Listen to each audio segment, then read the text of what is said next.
Assalamualaikum warahmatullahi wabarakatuh. Apa kabar teman-teman semuanya? Semoga kita senantiasa diberikan kesehatan oleh Tuhan Yang Maha Esa. Jadi, dalam video kali ini saya akan menyampaikan sedikit mengenai teori perkembangan karir dari Ginsberg. Pembahasan yang pertama adalah konsep umum. Konsep umum ini dibagi menjadi 3 bagian. Yang pertama adalah faktor emosional. Jadi Ginsberg berpendapat bahwa faktor emosional ini mengambil peran yang penting dalam perkembangan karir individu. Karena permasalahan emosional merupakan faktor penting dalam menentukan pola penyimpangan pilihan karir. Yang kedua adalah ada 4 komponen yang dapat memberikan kontribusi pada proses pemilihan karir individu selama masa remaja. 4 hal ini adalah pengujian tentang realita, perspektif mengenai kesesuaian waktu perkembangan, kemampuan untuk menunda kepuasan, dan kemampuan untuk menerima dan mengimplementasikan perencanaan karir. Kemudian yang ketiga adalah Ginsberg berpendapat bahwa ada 2 tipe kepribadian dalam studi yang ia lakukan, yaitu kepribadian yang berorientasi pada pekerjaan dan kepribadian yang berorientasi pada kesenangan. Kemudian pembahasan selanjutnya adalah unsur-unsur dari teori Ginsberg. Di sini Ginsberg membagi menjadi 3 bagian juga. Yang pertama adalah unsur proses, bahwa pilihan pekerjaan itu merupakan suatu proses. Kenapa dikatakan suatu proses? Karena pemilihan pekerjaan atau karir ini dilakukan individu sepanjang hidupnya hingga menemukan karir yang benar-benar pas untuk dirinya.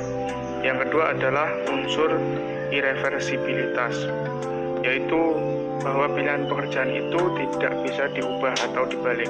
Artinya untuk setiap masa perkembangan yang telah terlewati, individu tidak dapat kembali lagi ke masa tersebut untuk memperbaiki pilihan karirnya.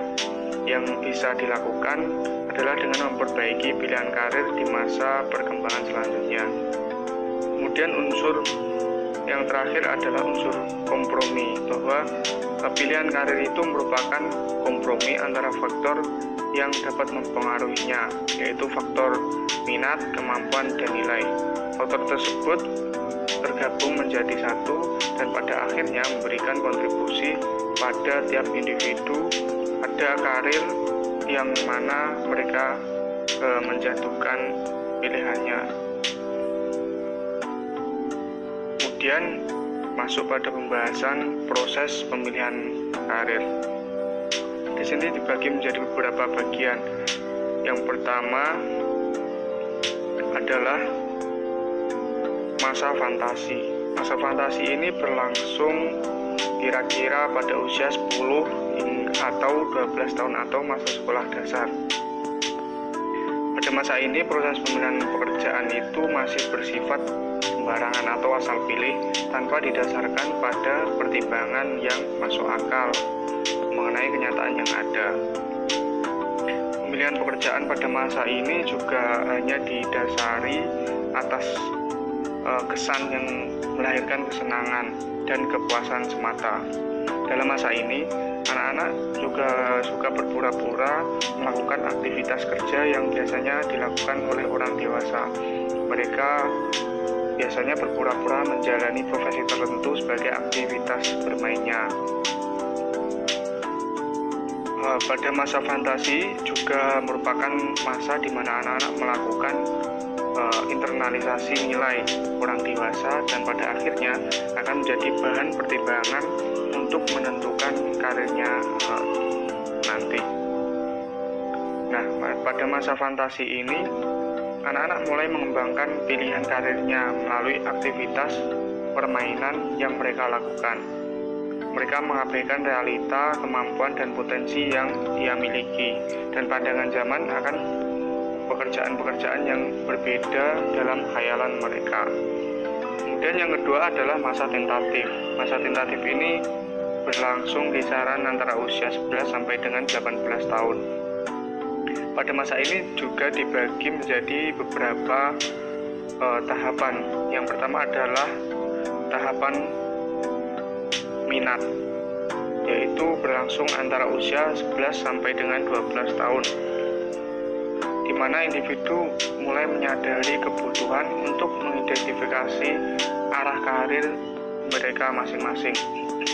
Pada masa ini, anak-anak juga cenderung melakukan aktivitas hanya yang sesuai dengan minat atau kesukaannya saja. Pertimbangan karirnya juga hanya didasari atas kesenangan semata. Kemudian tahap selanjutnya yaitu tahap kapasitas. Tahap ini berlangsung antara usia 12 hingga 14 tahun, yang secara logis merupakan kelanjutan dari tahapan sebelumnya, yaitu tahapan minat. Pada tahap ini, anak mulai memperkenalkan ide tentang kemampuan terhadap pertimbangan karir mereka. Mereka mulai mengevaluasi kemampuan yang mereka miliki untuk setiap aktivitas yang mereka lakukan.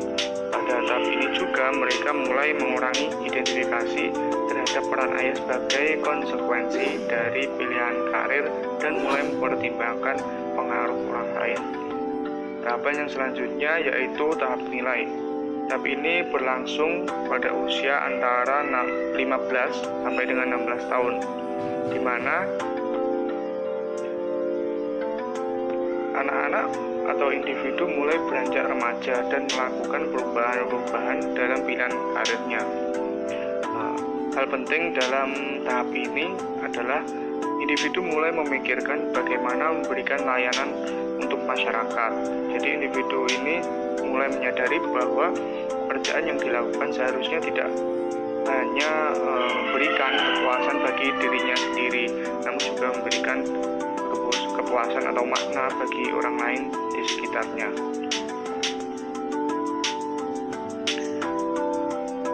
Kemudian tahapan selanjutnya adalah tahap transisi.